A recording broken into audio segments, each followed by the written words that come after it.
8 mars, journée de la femme. La femme choisie, c'est Astouba, habitante de Diamniadio Nord, directrice d'école à Ndande dans le département de Kébémer, région de Louga. Elle a fait ses études à l'université Cheikh Anta Diop de Dakar, à la faculté des sciences juridiques et politiques, avant de se présenter au concours EFI, École de formation des instituteurs, actuel CREM, concours de recrutement des élèves mères. Astouba a très tôt compris les enjeux de la participation de la femme pour bâtir une société de valeurs, d'où son engagement dans le développement à travers la politique. Au-delà de sa coloration politique, Astou est aussi très active dans les groupements de femmes. Elle est l'actuelle secrétaire générale du réseau des femmes pour le développement de Diamniadio. Aujourd'hui, l'équipe de Light Vision est allée à sa rencontre de cette brillante femme à découvrir. C'est la classe, réflexion, création, yen règle, d'accord na, man big na, yalla len teral, bu len teral. Asalaamaaleykum wa rahmatullah, maa ngi tudd Astouba, dëkk Diamniadio Nord, route de Thiès. Nekk fii laa dugge école Diamniadio 1 école primaire Diamniadio 1 fii laa dugge école après par la suite nag la ñu affecté sama papa ñu dem poste eaux et forêts bu Petit Mbao ma def samay études primaires LGI ba ni ma ñëwaatee am sama entrée en 6e dem CMC bi Kotaan jóge fa am sama BFM dem lycée Abdoulaye Sadji fa laa amee sama baccalauréat. Après ma dem université dem faculté de sciences juridiques et politiques génn fa ak sama licence en droit daa di def sama concours dugg EFI école de formation des instituteurs et maintenant bi ma exercer pendant quelques années si la gradé daa di compétir daa di nekk maintenant directrice d'école. Donc, lolu moy sama parcours. Maintenant, pour des activités aussi un peu socio-éducatives, je suis monitrice diplômée des collectivités éducatives.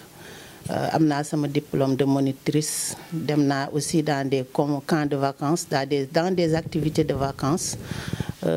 Di gérer aussi des colonies de vacances, mais puisque liggéey bi professionnellement taxatul ma am trop de temps donc dama gën a concentré aussi liggéey bi activité de développement et activité féminine yi aussi maa ngi si yëngatu au niveau de Diamniadio ba tey.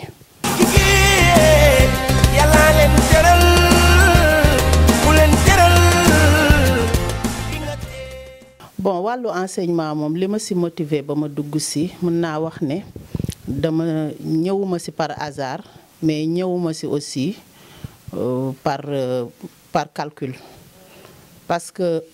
bi ma paree samay études parewuma woon sax parce que dama amoon ambition continuer samay études en droit mais yàlla def ma marié bi ma marié nag ma am benn stand-by pendant au moins 2 ans yu nga xam ne jëm 3 ans yu nga xam ne dama lâché tuuti parce que dama yoroon bébé. Donc moment boobu si la def sama doom feree ma daal di def sama formation en informatique bureautique et comptabilité après nag si lañ ma jëlee indi ma mairie Diamniadio ma liggéey si carte d'identité numérisée yi donc si loolu nag ci la defee bi loolu pare commission bi daal di may jëlee fii yóbbu ma Sédhiou en Casamance bi ma demee foofu nag ma bokk ci commission boobu ministère de l'intérieur tegoon en place par benn instance am benn xarit ñëwoon fa di ut si carte d'identité fekk ma fa expliquer ma affaire enseignement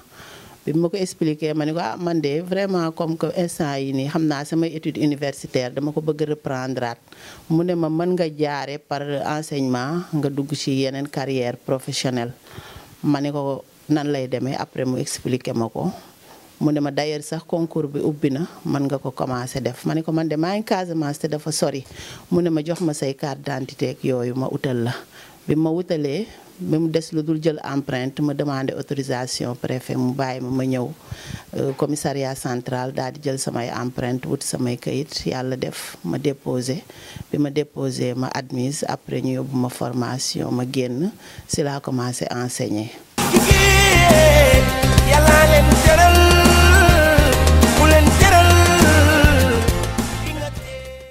Bon, je pense que wàllu enseignement dafay yomb si ñun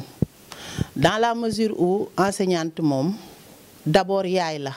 ca kër ga donc bu ñëwee tey yoraat ay xale ci biir système bi continuité rek la parce que yow boo nekkee jigéen nekk ci biir kër gi da nga nekk di éduquer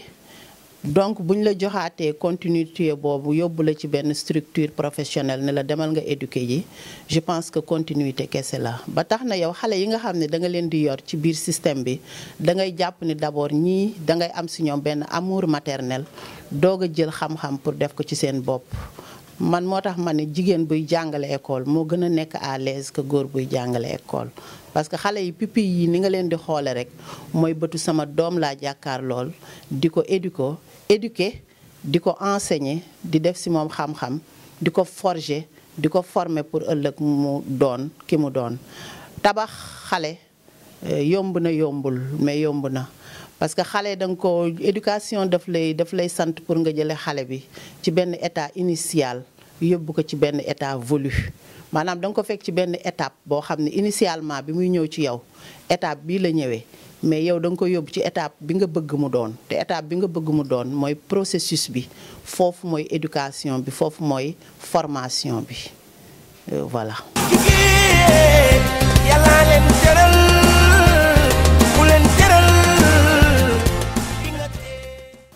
bon bu dee ni ci wàllu enseignement bi moom anecdote bi may fàttaliku mooy sama première année bi nga xam ni pare naa sama formation ñu jël ma affecté ma à Linguère yóbbu ma à 4 kilomètres à 7 kilomètres de la commune ma ñëw ci village bi may dox di ñëw gisuma dajaw ma ak oto dajaw ma ak dara dama dox dugg ci biir dëkk bi ma doxee dugg ci biir dëkk bi aussi dama laajte chef de village bi dem ci moom mu indi ma ci kër APE bi indi ma ci néeg teg ma ci néeg bi bon néeg boobu aussi xaw a raglu lool tuuti ci man mais ma dëkkoo yàlla rek te xam ni doomu aadama moom fu mu nekk rek yàlla suñ borom a nga fa ak moom ma jiital yàlla fanaan fa ba asamaan set nelawuma parce que dama xawoon ragal mais bof après loolu bokk na ci samay xalaat bu nga xam ne daal tëdd naa guddi gi yëpp nelawuma parce que c'était la première fois ma tëddin boobu aussi ma nekkin woowu mais loolu après daf ma relancer waat ci lu bari parce que dama ci jàng lu bari te daf ma mayaat kàttan mayaat ma xamal ma ni ma sama kër baay rek du kër xamal ma ni ma sama wetu yaay rek du kër xamal ma ni ma aussi wetu jëkkër rek des fois nga génn pour d'autres choses yu nga xam ni day tax nga dem gën a xam rek àdduna donc loolu foofu jàng naa fa te servir na ma ci lu bare.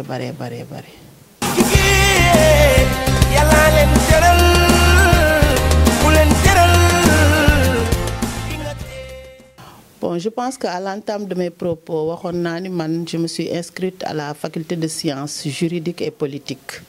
parce que dama ñëw fekk sam papa nekk un fonctionnaire de l'État sénégalais nekk aussi un cadre de l'État sénégalais daan liggéey du temps de Senghor nekkoon mag peut-être ñun ñu nekk ay doomam yu ndaw mais ñu xaw a fekk tuuti dans sa vie professionnelle mu daan impliqué wu moom aussi dans la politique tax na man ma xaw a apprenti wu tuuti ci moom bi ci des mooy moom sax moo ma gën a motiver ni ma demal nga inscrire fac droit parce que nit ñi ñoo naan fac droit mais faculté de sciences juridiques et politiques la donc da nga fay jàng politique jàng fa histoire politique jàng fa comment faire la politique jàng fa lu bare mu nekkoon goût ak engouement ci man neexoon ma lool bon bien vrai que ni loolu pratique la théorie la mais pratiquer ko aussi doon na ma neex ba nga xam ne loolu ma jàngoon dama doon wax ne un jour damay bëgg un terrain bu ma koy transférer ba mën ko fa pratiquer loolu bokk na aussi ci li ma motiver ba ma continuer pour mën a am aussi une pratique politique par rapport à li nga xam ne nekkoon na sama bëgg-bëgg à la fac. Yàlla leen teral ku leen teral. Bon, voilà, le réseau des femmes pour le développement de Diamniadio.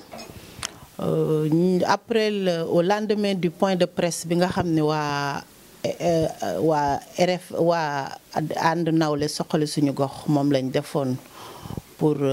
faire la synthèse des élections passées. Ñun dañoo juger nécessaire ni ñun c'est le moment de se réunir et de mettre en place quelque chose pour demaat sauter sur si dara si la ñu xalaat waxtaan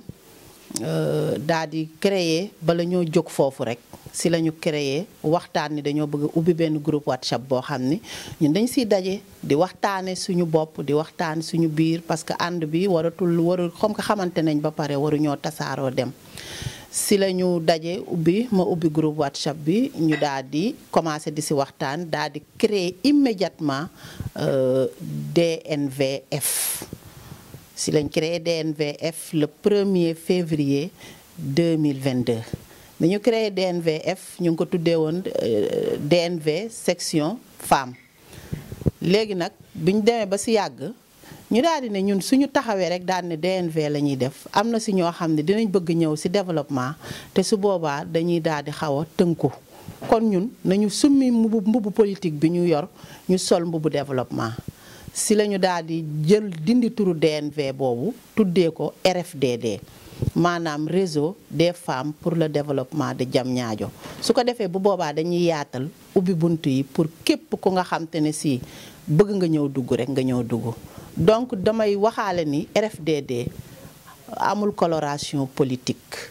même bu fekkente ne si ñun dañuy politique ay politiciens lañu te lépp mu ngi juddoo nag ci àndu nawle soxale suñu gox lépp mu ngi juddoo ci DNV bi nga xam ni suñu frère suñu nit di nit ku baax El Hadj Ousseynou Sow moom moo ko jiite moom lañ doon àndal di politique gis ko aussi mu nekk koo xam te ni dañ bokk ak moom conviction bokk ak moom bëgg-bëgg bokk ak moom objectif ñuy ànd ak moom donc loolu tax na bi ñu taxawalee lii bu ñu ko tuddee woon rek DNV nit ñu bari dañu ci yaakaar ne xëy na bëgg nañu ñëw mais duñu mën a ñëw dañuy am tëjukaay moo tax ñu àndaat xalaataat ubbi RFDD boobu nag dañ ko structuré parce que tam ànd boo gis dafay am structure RFDD am na présidente am na vice-présidente am na secrétaire général am na trésorière générale am na ay commission RFDD boobu présidente bi mooy Fatou Ngom Mbeng bu Déni Babacar Diop RFDD boobu ma ñëwaat tuuti RFDD boobu vice-présidente bi am na mooy madame Ndeye Gueye Mbène bu route de Mbour RFDD boobu trésorière générale bi mooy Ndeye Soxna Ndour bu Déni Mali Gueye RFDD boobu secrétaire général bi mooy man mii di wax ak yéen Astou Ba dëkk Diamniadio Nord bureau bi laa la waxal nii mais nag ci biir loolu am na ay commission yi am nañ ay commission yu bari yu nga xamante ne si am nañu commission yoo xam ne am nañu ay commissaire au compte am nañu chargé de communication mooy Marie Ndoye boobu am nañ chargé des relations extérieures am nañ secrétaire à l'organisation muy Dior Ndiaye bu Ponti mais nag boo gisee ma tënk dafa fekk ni commission boo gis rek ka fa nekk à la tête am na ñu koy jàppale ñu nekk ay adjoint wam si biir loolu nag relation extérieure boobu dama ciy taxaw tuuti parce que relation extérieure boobu ki nga xam ne moo nekk à la tête mooy Aminata Ndiaye Adja Aminata Ndiaye ñu koy wax Ndeye Ndiaye mu dëkk Route de Mbour parce que relation extérieure nag dafay wuyu turam bi ñu waxee relation extérieure rek dafa daal di jóg commencé dox mission am dem wuti ji ay partenaire am ñu ñëw indi commencé ñoo defal ay formation yooyu nag defar nañ ci ay produits d'ailleurs defar nañ ci produits yoo xam ne incha allah dinañ ko exposer à la place publique fële ci Route de Mbour bi ci kaw tali bi ci wetu Quincaillerie Pape Gueye fi jàngu xaadir yi di amee dinañ fa def exposition def fa benn exposé boo xam ne aussi dafay wax ci thème national bi nga xam ne dafa wax l'égalité des sexes wax aussi ci réchauffement climatique wax ci leneen ak leneen mais ñun dañ ci barastikuwaale waxaale thème bi nga xam ne ñun dañ ko ci prolonger muy autonomisation féminine ak solidarité féminine loolu dinañ ci def exposé boo xam ne ñun dinañ ko waxtaane bu soobee yàlla ñun nag ci biir formation boobu defar nañ ay savon liquide defar nañ ay savon linge muy saabu fóotukaay defar nañ ay savon en pot mooy savon yi ñuy sangoo defar nañ aussi ay savon gommage defar nañ aussi ay savon ay eau de javel mais aussi defar nañu ay pâtisserie defar nañu aussi ay jus local defar nañu yoo xamante ne si incha allahu rabbi ñu ngi ko fas yéenee jaay dugal ko ci biir kees gi parce que dem nañ nag à la banque ubbi nañ fa benn compte boo xamante ne si turu réseau bi la compte bi mooy ñi ma la limal sànq bureau bi trésorière bi présidente bi ak secrétaire général bi am nañ carnet compte commencé nañ nag di dox ni ko légalité santé ak ni ko yoon santé pour ñu mën a xam nag ne ñun ñi dañoo taxaw pour développer dañoo taxaw pour dox ci yoon dañoo taxaw aussi pour def continuité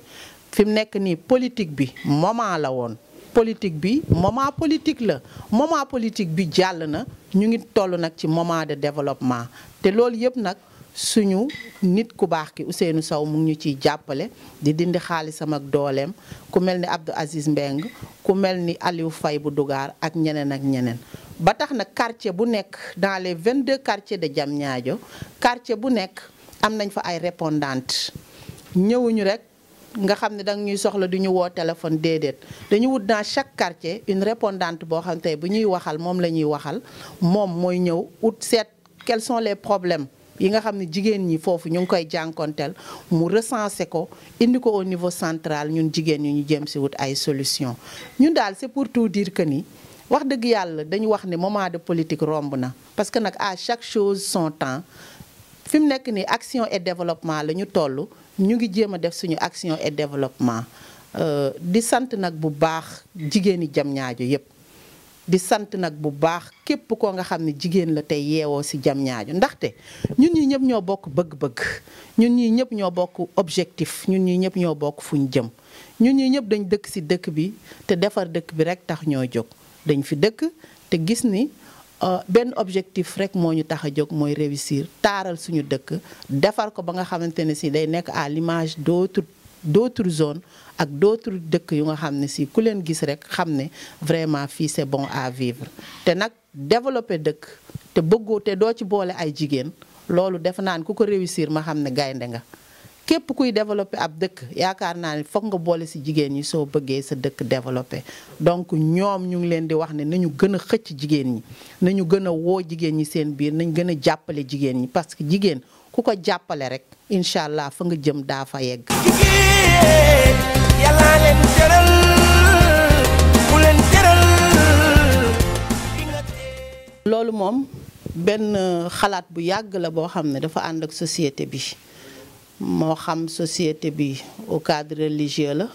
moo xam aussi société bi au cadre social la parce que ñu ci bari tey boo seetloo dañu la naan jigéen dafa war a tànkam dafa war a gàtt làmmiñam dafa war a gàtt loolu la diine sant waaw diine sant na la loolu waaye nag terew la aussi nga jóg dox sa bëgg-bëgg terew la aussi nga exprimer sa bëgg-bëgg ndax diine moom liberté ci diine la jëkkee donc loolu liberté boobu jigéen daf ko war a am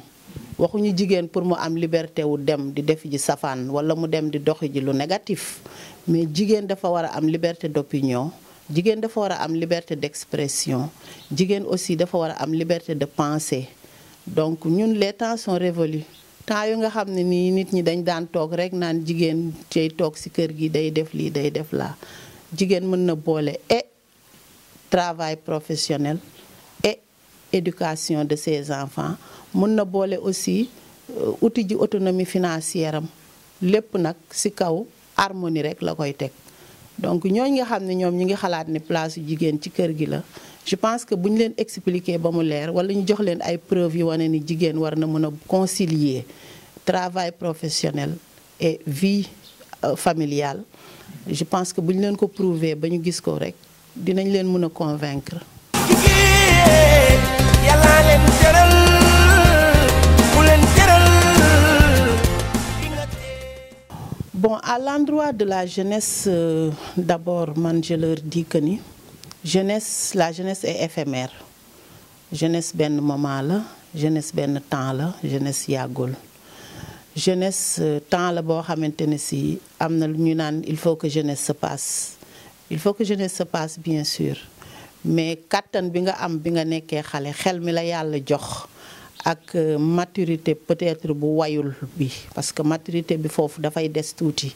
mais lépp lu la fa yàlla jox rek na nga jàpp ni da nga koy gaaw exploiter. nga am da nga ko war a jël def ko ci jeu wala temps bi nga am da nga ko war a jël def ko ci loisir wala temps bi nga am da nga ko war a jël def ko ci leneen dëgg la loisir ak jeu dafa war a am xale daf ko war a am.